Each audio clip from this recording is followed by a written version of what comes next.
Hi, it's the Chappiness guy. Welcome to today's new episode of Vestibular Talks. We have a very special guest today. Her name is Emma. Emma is going to talk to us about wellness, health, and how a chronic illness doesn't have to mean the end of who you are, but maybe the opportunity to reinvent who you are and what you want to do with your life. Emma is going to share with us some wellness tips as well as her own journey dealing with a chronic condition. If you like the episode, remember to like, share, and subscribe. Find your choppiness, guys.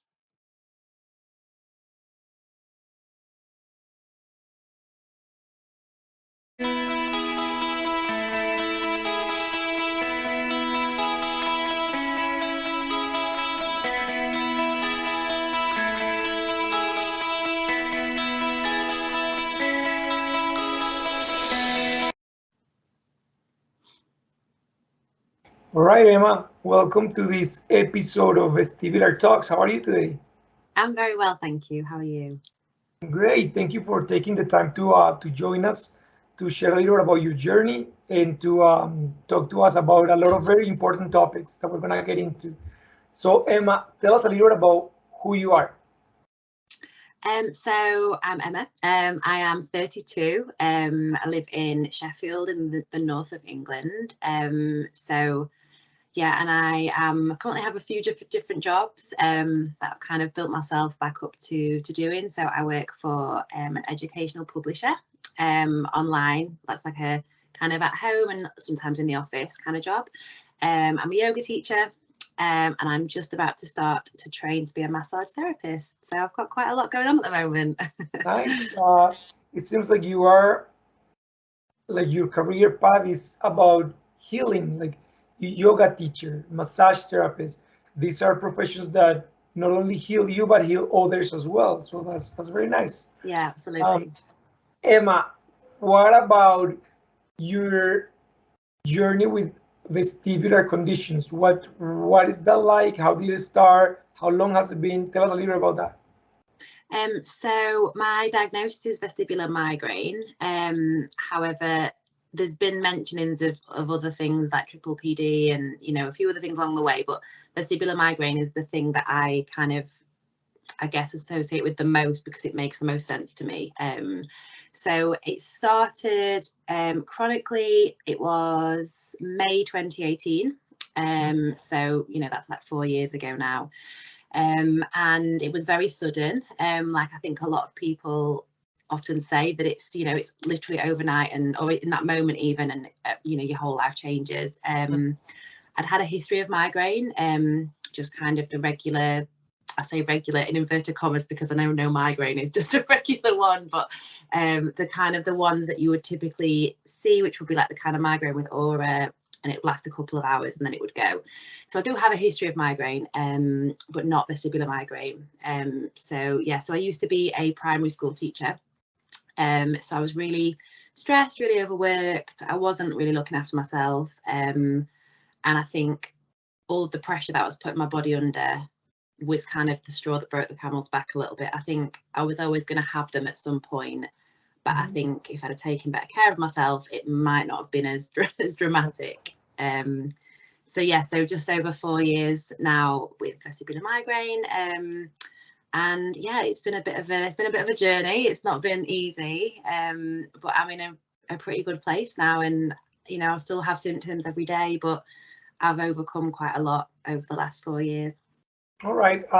It's very similar to you. Mine started very suddenly. I also I have a history of regular normal migraines, the headache migraines, but they were headaches that would come and go. Maybe they would last a couple hours. I would take a Tylenol or an Advil, and it would go away. Never had history with vestibular migraines until April 2019, when I just went to sleep one night. It was a regular night, like every other night, and I woke up at 3 in the morning and everything was spinning and my ears were ringing. I had these visual disturbances, and what the doctors assumed to be an episode, it wasn't. It became chronic since that day, and for the last 3 years, I've experienced symptoms daily some days are better than others, but I can completely relate to what you're saying. I was 33 years old when it happened. I'm 36 right now. So it seems like a lot of people experience this. They seem to experience a short, brief episode during the puberty and again during their 30s. And a lot of doctors say that they believe is because our hormones are changing in our body. And also, like you mentioned, the stress, if we're maybe not having the best daily habits, maybe not the best diet and things like that, all these factors can influence this condition to awaken. And it seems like in our 30s, it seems to be a very, very common thing to happen. So Emma, tell us a little about how the first day when it happened, what kind of symptoms do you experience? Where do you go from the first symptoms? Like, do you go to the yard? Do you look for a doctor? Like, what happened? So I was sat at my desk as a teacher. I think I was on like a lunch break or something, luckily, so I wasn't actually teaching when it happened.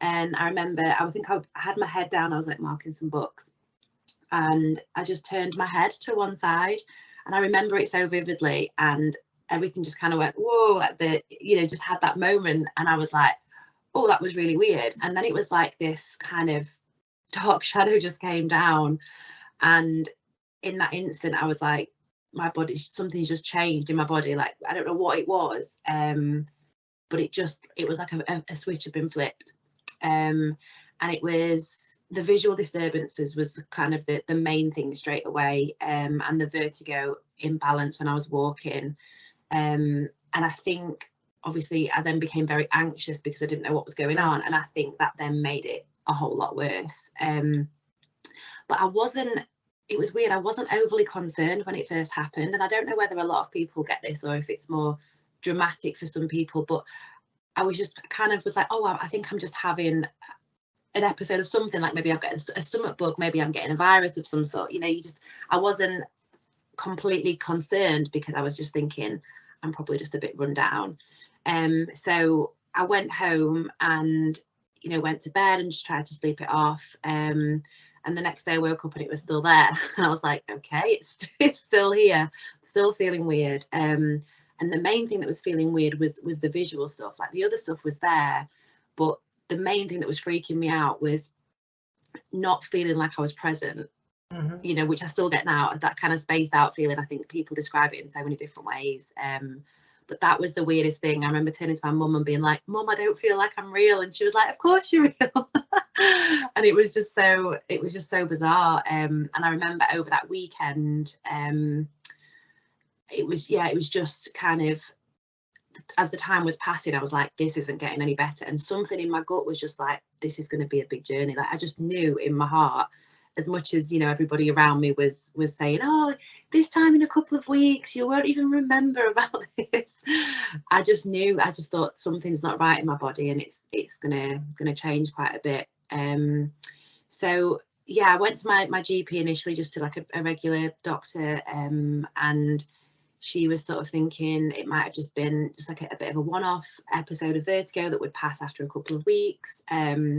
They mentioned things like labyrinthitis and is it the Maal-Darby-Embarkment syndrome?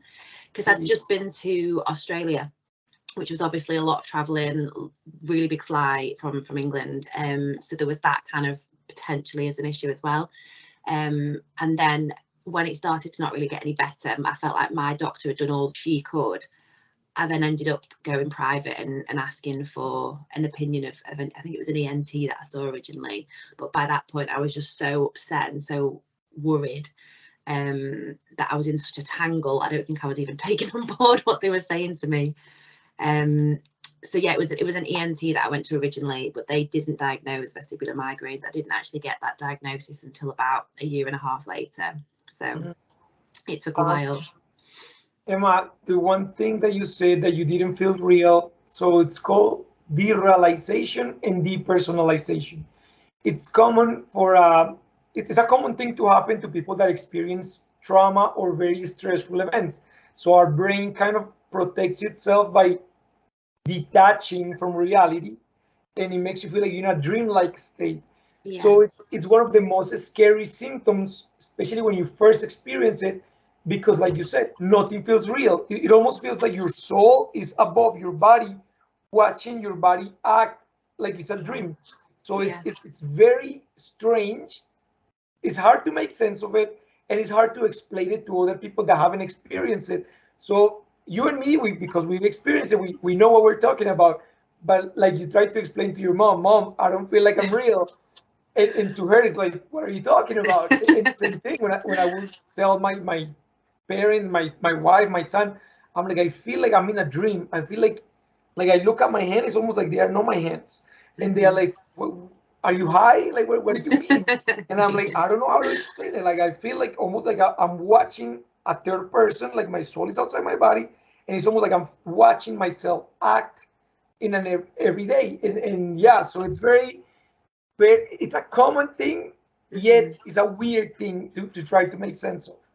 Yeah. Emma, when you got the diagnosis, did they offer you any treatment? Did they say, hey, this medication helps, or maybe go do vestibular rehabilitation? Like, did they offer anything? So by that point, I'd already had quite a lot of different kind of treatments and things and bits and bobs anyway, because I'd kind of started looking into the vestibular rehab, even though I wasn't 100% sure of my diagnosis. I was like, it can't hurt to have that done. So I had the vestibular rehab beforehand, and then I actually made a connection with Amy Shark, Amy Sharkett. I found her, and she was like obviously talking about her vestibular migraine, and I was like, I feel like that might be what I have. And I was chatting to her, and I was like, this spaced out feeling, the derealization. She describes that so perfectly. I was like, oh my gosh, somebody else feels like me. So she kind of put that, give me that idea initially that it might have been that. And then by the time that appointment came around and they confirmed that, it was like, I remember crying because I was just so relieved that someone was finally going, this is what it is. We're like 99.9% sure that this is what it is, because obviously they can't have 100%. There's not a test for it, which is so frustrating. There's process of elimination a lot of the time with testing. So yeah, and she just basically said, migraine diet, all the kind of usual stuff, migraine diet, the supplements. She gave me the list of potential medications that I could work through, and then I went away and started working through those, because before that point, I think I felt like I didn't want to do anything such as taking medication until I was sure that it was vestibular migraine, because what if I was taking something that wasn't going to help it? So as soon as I'd got that diagnosis, and I actually waited a really long time and went to see a specialist in London, which obviously is really far, like down south for me, but I thought it was worth the journey. And as soon as I had that confirmation, then I was like, okay, I'm happy to start with the medication and try the different treatments and see what else is out there. Okay. Do you feel that the medication helped? Yes, I'm still on medication now. I feel like it took me a few medications. So I was very anti-medication when I first got it. I was like, no, I'm not taking anything. I don't want to, make things worse or go through the side effects. And I think this is like my 5th or 6th medication. So it's it's the trial and error thing, which I think is it's really debilitating on you to have to trial so many different medications, but it's not made me 100% better. I would say it's given me an extra 20% relief, something like that. Yeah, I agree with you. Much like you at the beginning, I was opposed to medications. Yeah. And also because I kept reading on forums, people are like, no, the medication makes it worse and the side effects are horrible. So I was like, nope. Eventually the neurologist said to me, he's like, listen, you have an electrical storm in your head right now. Yeah. And it's like a diabetic needing insulin to perform daily functions. Your brain needs that little aid of medication in order to have that electrical storm be more calm. And so when he explained it like that, I said, okay, I'm willing to try it. And much like you, I tried different ones. And I learned along the way that almost every medication is going to have side effects. It's up to us to determine whether are they worth sticking to it until the body finds that balance where the side effects get decrease, or do you want to just stop that one and try something else? So like you said, it's trial and error. There is no one magic pill that's gonna fix everybody. I wish there was, because it'll make life easier, but it is trying different things. Currently, I'm in 3 different medications, small doses of each, but the neurologist said, let's try these 3, and eventually we'll start decreasing by eliminating 1, sticking to 2, maybe then eliminating 1, sticking to 1, and seeing what happens. So it's like you said, it's trial and error. Much like you, I also found relief on the medication. It allows me to have better quality of life. Yeah. But it's not just the medication. I do, I meditate, I pray, I eat a healthy diet, I exercise, I get control of the anxiety, because as you know, this creates amazing levels out of control that the anxiety takes you to. Like I was never an anxious person, but this flipped like a switch that made me extremely anxious. So controlling that anxiety allows you to control and decrease the symptoms a little bit. So it's many things. One of those things is yoga. When before this, I always thought that yoga was for hippies. I said, yoga is for hippies. That's not for me. I don't understand it. When I gave it a try, it changed my life. I'm like, I need to keep doing this. And now I do it every day before I go to bed, because it allows my body to decompress from everything that happens throughout the day.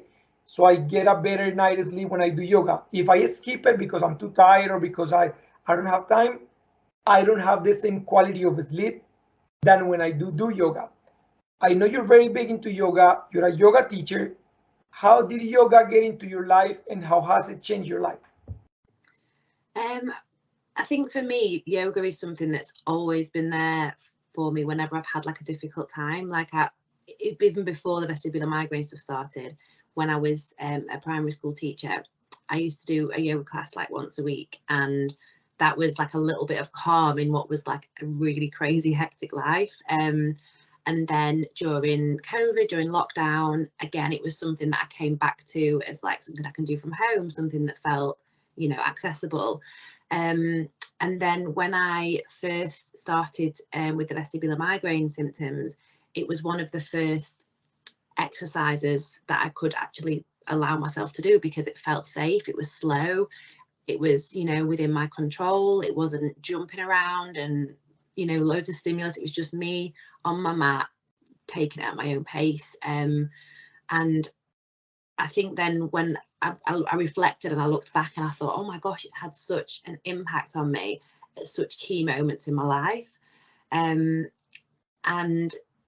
when kind of we came out of lockdown and everything, and I was reassessing what I wanted to do with my career, and I was just like, I want to like share this with people. Like, people need to know like how amazing this is, not just for vestibular conditions, but just any health, mental, physical, anything that you've got going on. It's so powerful. And I think unless people just do 10 minutes, you don't realize how much of an impact it often has. And something which someone told me ages ago was that the people that say they don't have time for yoga are the people who need it the most. So if you're someone who, I haven't got time to meditate, I haven't got time to do yoga, you should be making the time. Like, that is an absolute priority, to slow down and to make some time for that. So yeah, it's just incredible, and it has such healing benefits. And for me, it's not exercise, it's it's how I look after myself, like my well-being. So yeah.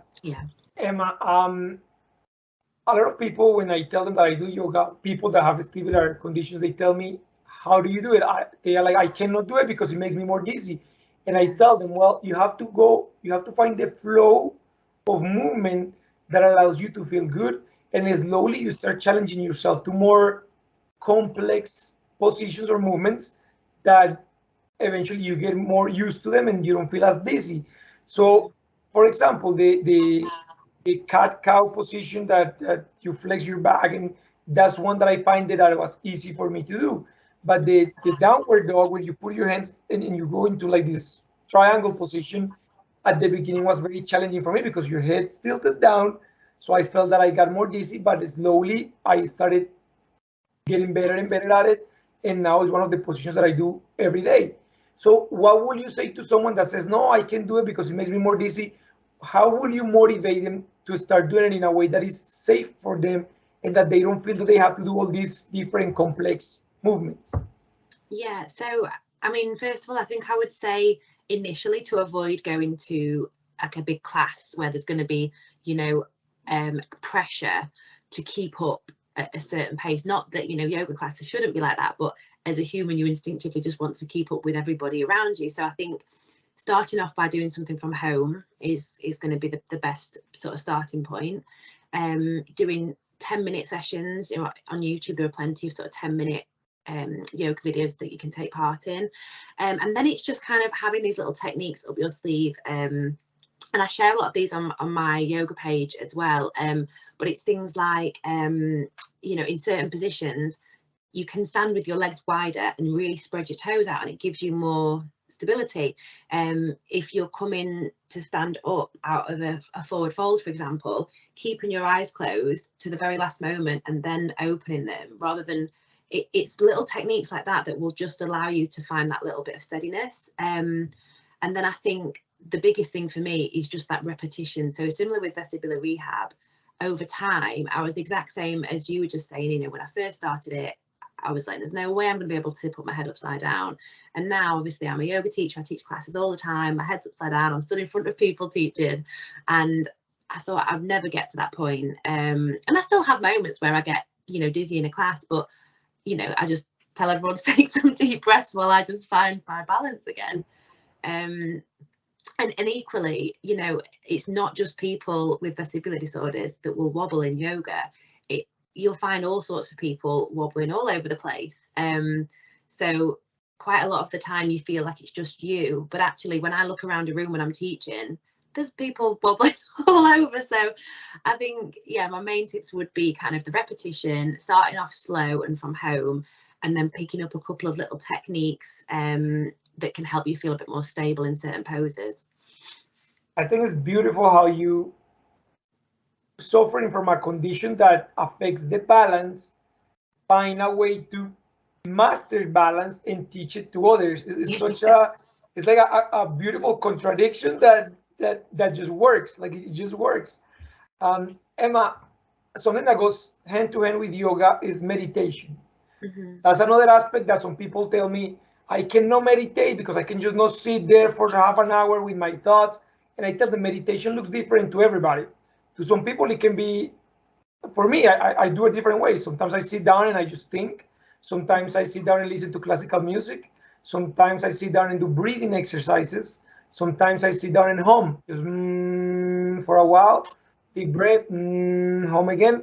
And sometimes I just lay there and let my mind think whatever it wants to think, and I just let it go through. So there is different aspects of meditation, and I tell people, you don't have to assume or have the misconception that meditation is just sitting there quiet in the darkness for 30 minutes, and every thought that comes to your mind, you have to block it. It's not like that. So how will you welcome people or invite them to meditate in a way that they feel they can do it in their own way, whether it is going for a walk and thinking, or doing yoga, or just listening to music? How will you get someone to initiate in meditation?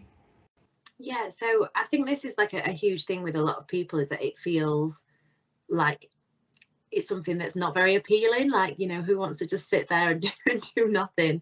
But I think it's kind of getting a better understanding of what meditation means. And I think the way you've just described it is really good, in that it doesn't have to be sitting for half an hour by yourself. Like personally for me, I just do 5 minutes every day. I just sit somewhere in the house, doesn't matter where it is, set a timer on my phone, and I just sit and just breathe.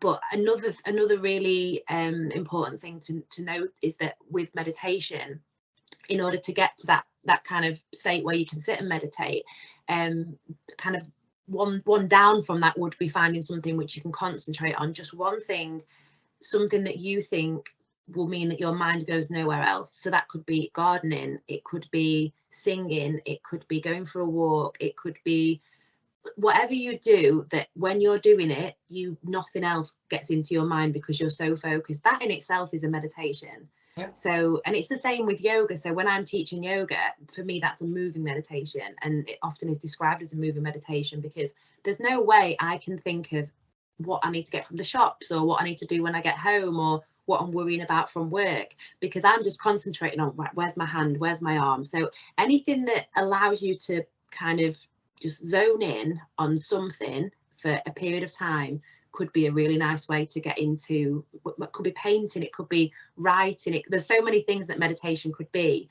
And then, you know, if you've got that opportunity to sit for 5 minutes in the day, 5 minutes goes like that. So I think putting that pressure to have a 15-20 minute meditation can be quite intense, but 5 minutes, you know, you can do that while you're waiting for your dinner to cook in an evening or something. So yeah, there's lots of ways you can kind of bring it into your life, I think.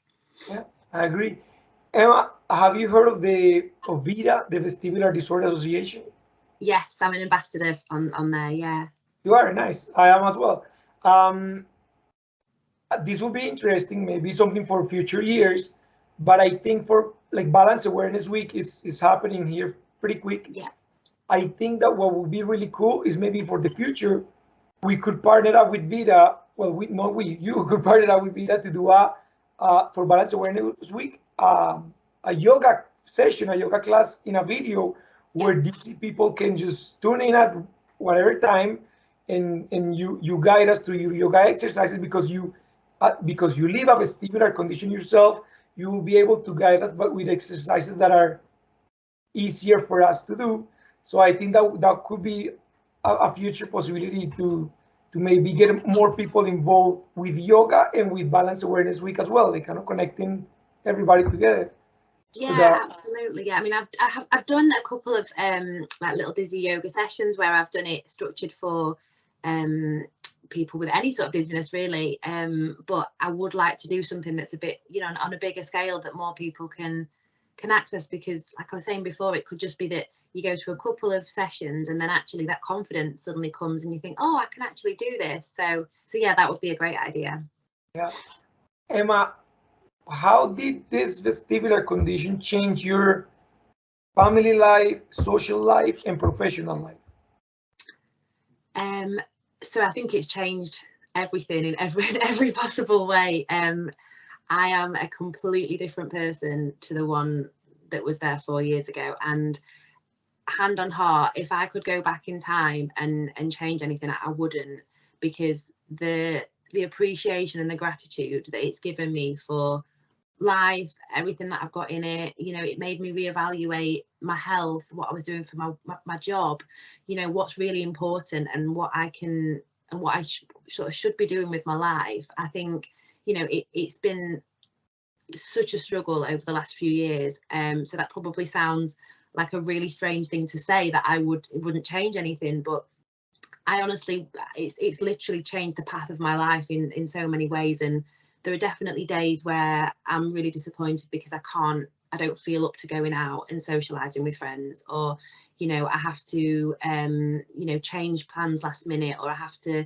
you know, not have that piece of cake because I know that it's going to make me feel dizzy because it's got loads of sugar in it. There's things like that that's really frustrating. And I often get that thing where if I'm having a dizzy day and I'm walking down the street and I'm looking at all these other people and I'm thinking, look at them just walking around, not having to worry about being dizzy. So it's definitely changed my perception of a lot of things. But I would say everything that's happened, I feel like it's in the long term, it's been a positive change. And yeah, I definitely still have bad days, and it massively affected everything initially. Like my life was flipped upside down. But, you know, 4 years down the path, I am the happiest I've ever been in my life, and I wouldn't change a thing to get where I am today. So yeah. Very nice. Something else that it changed for me is that I used to be a very social person. I had many friends. However, when this happened, a lot of people walked away from my life by their own choosing. They decided, oh, you can never come out, you never go clubbing with us anymore, you don't drink anymore, so you're not fun anymore. And this condition kind of allows us to purge, to clean a lot of aspects of our lives. And although I don't have any resentment against them, I wish them the best and good luck. They move on with their lives. It allows you to really value the people that truly want to be a part of your life. And now we become wiser choosing our friends, our real friends, because now you truly know who wants to be in your life and who doesn't, or who's superficial and who isn't. So it's so yes, I agree with you. Although this is very challenging, a challenging condition, and it's difficult. It's terrifying at times. It also allows us to kind of like find ourselves and redefine ourselves from a new beginning. So I agree with you. Emma, what does the future hold for Emma? So yeah, I'm hoping that once I'm qualified as a massage therapist, my kind of dream situation would be to combine the yoga and the massage and just make that my full-time passion and career. And I want to be helping people who have chronic health conditions, who are struggling.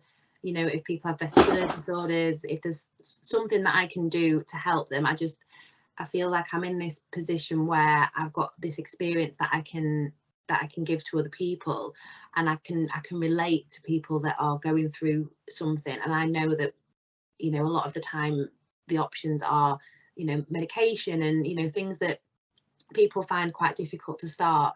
So to be able to offer something that is holistic and relaxing and helpful, that is, you know, this time next year, that would be my absolute goal, would be to be doing that full time. And yeah, I just, as long as I'm making progress with my health and I'm looking after myself and I've got good people around me, then I'm happy with that. Emma, if someone wants to learn more about you, you have awesome Instagram pages. They are very welcoming. They're very peaceful as well. They are very informative. I like it because your pages are very, how would I put this? Like they are very positive. Yeah. They have a good vibe about them. So if someone wants to find you, learn more about you, learn more about yoga, where can they find you?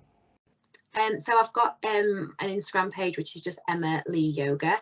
I don't know if you can like link the name for it somewhere in the description for the video. But yeah, I've got Emma Lee Yoga, which is my main page, and then I have just kind of started and started to add to a separate page, which is a bit more of a personal page, where I'm going to be adding a lot more about kind of my journey and things that have helped me specifically from like a chronic health point of view.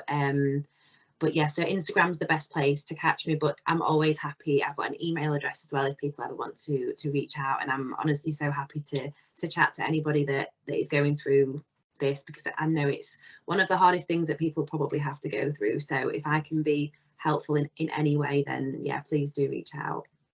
That is true what you just said. It's one of the hardest things that people have to go through. And I don't want to say that this is harder than, let's say, like a cancer or No. something worse. However, people that I've interviewed and people that I've met that have cancer or that have had multiple sclerosis or that have had other conditions. My father, for example, he had chronic kidney disease. When they themselves experience an episode or a round of vertigo, they told me, they're like, wow, we we cannot understand how you guys, busy people, are able to function and daily live daily with this. They're like that was the worst feeling ever. I'm like, I know, I know. Yeah. So when you said that is one of the most difficult things that someone has to go through, it truly is. And we are, many of us, well, most of us are so strong that we can put on a brave face and still find jobs, have families, raise children, take care of your elderly parents, like do all these things that normal, healthy people do. We do them on top of being sick and trying to balance our minds and our bodies daily. Like it's such a journey. It's such an adventure for sure. Emma, this channel is called Find Your Happiness. So it's a play on words of Find Your Happiness. How does Emma find her happiness? I think for me, well, I think yoga's not going to be an obvious thing that brings me happiness, but just helping other people genuinely. There is no better feeling than when I've taught a yoga class and people come up to me at the end and they say, oh my gosh, I feel so much better than when I came through the door. And honestly, that's how I know that I'm on the right path with my career. because that genuinely brings me so much joy. So yeah, just anything that's I can do that's relaxing. Getting massages myself, that's always something that brings me so much joy, and just being around people that I love genuinely. Awesome. Well, Emma, it's been an absolute pleasure talking to you. You have a new friend in Canada, so if you ever want to explore this side of the world, and I'm gonna show you what for me is finding my chapter.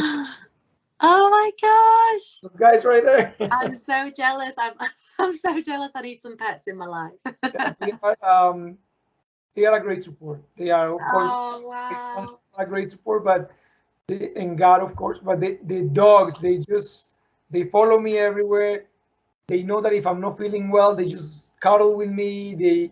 They motivate me to go out and walk them every day. So it's a great support. I love it.